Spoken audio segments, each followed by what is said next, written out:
here to talk about the Springfield Contractors Association and our vision moving forward.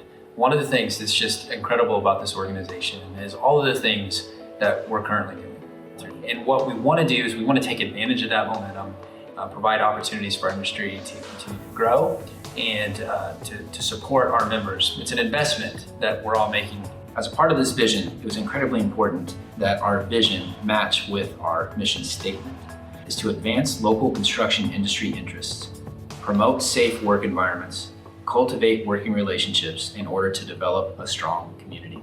We're going to be moving the industry forward, and you're going to be a huge part of it.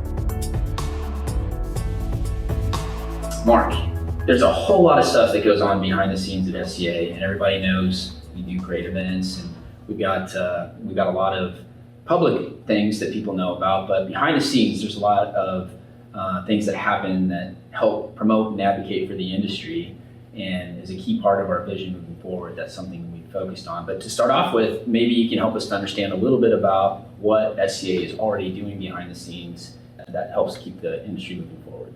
Absolutely. It is great, the out front things that we do. Our events, our general membership meetings with the speakers we have that are pertinent to the industry, all the events we have for networking and everything, whether it's the pig roast, chicken barbecue, our golf tournaments, our shootouts. We have a lot of great opportunities for people to build relationships within the industry, whether it's contractor to subcontractor, to the trades within themselves, to the associate members and the architects and engineers. So that is the stuff that everyone sees. The real beauty of what occurs here at the Springfield Contractors Association is what is going on in our liaison committees. That is, we have liaison committees with city utilities, with Springfield Public Schools, Missouri State University, government liaison committee, which takes in the city, the county, MoDOT, city utilities there as well, and it brings everyone together, and that is the real power, because we are solving problems month in, month out that nobody ever knows about, no one knows it's gotten taken care of, and it just helps the process smoother, and it's better for the city, it's better for all the different owners in town, and it's better for our contractors. Absolutely. No, I think that's really key.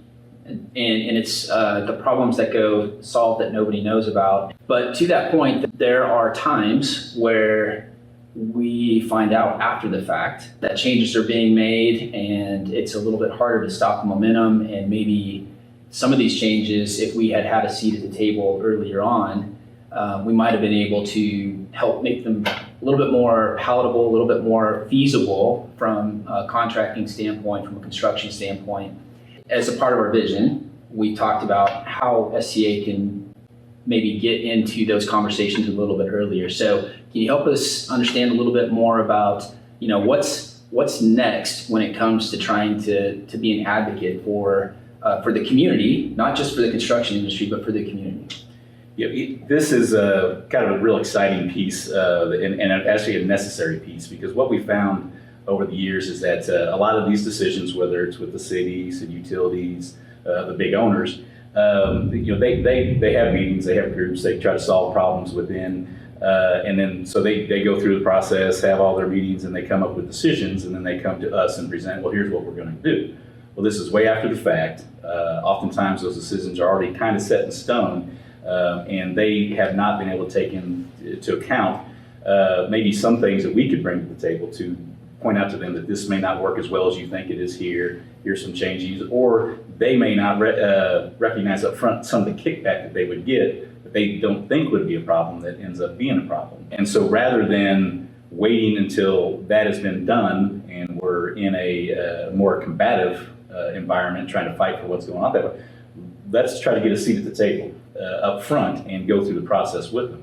It's not that we're going to get everything we want for our industry and for our members, but I think it'll be a lot smoother, and the various government entities and owners around town have always been open to us sitting down and talking with them. We just got to make sure we have a seat at that table. Absolutely, yeah. We're blessed to have people within our local community in leadership positions that they want the best for Springfield, right? On the governing side and on the contracting side, and so we definitely need to be at those tables taking advantage of that. Well, and we've actually had instances where we've actually been able to help because of our relationships with different entities get some entities together to talk and work through some problems up front. And we were able to facilitate that because of the work we've been doing through our liaison committees. So it's actually been great.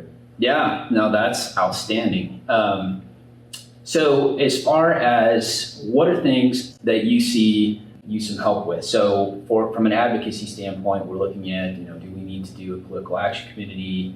Is there lobbying efforts that need to be put in place? What types of things do you think, if somebody was going to want to reach out and be a part of the advocacy wing of what we're doing, what types of things would you see needing some help with? Well, immediately on the horizon, and actually work we've already done before in the prior year, was with the energy codes.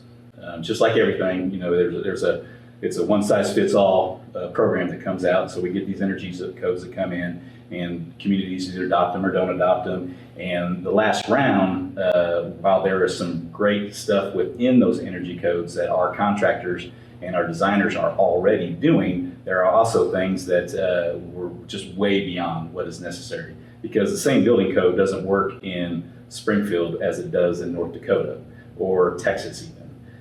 And so we were able to work with the council and the various entities within the city to kind of come up with a modified code so it wasn't too onerous and take our values of construction too high, but we were bringing in the best parts of it that are being implemented anyway and that people are open to and want.